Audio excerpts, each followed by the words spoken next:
Badaki, Eduardo Madinak 10 kilometro egin zituela, autoaren behetan jarri ziotien lehergailuak zapart egin aurretik.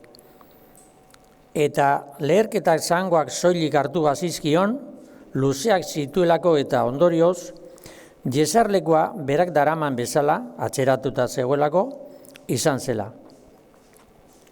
Zirkulazioa astiro doa, eta ez ugaria delako egia esan. Pilar, kesatu egin ohi da, hiri txikietako gidariak zurrunak eta traketsa direlako, horietako du senarra. Turuta jo diote, eta jasanezina erakusten duen keinuak nabari dizkio Pilarri. Blusaren lepoa irekitzekoa, belarritakoa kendu eta ukabilertzian gordetzekoa, burrukarako prest bezala. Berriz galdu zara. Murmuratzen duenean, ordea, ahotsak nekea iradoki du haserrea baino. Berandu da, Arrasate kaleko norabidea aldatu egin dutela konturatzerako.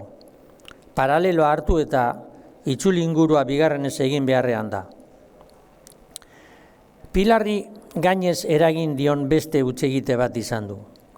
Eta norantza gertu dagoela esan da.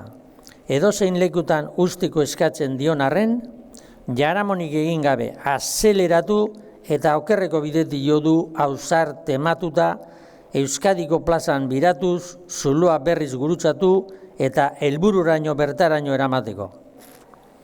Baina ez da erabakirik egokiena izan. Gros segada hutsa da. Lehen da biziko kalerako sarbidea debekatuta dago halaber.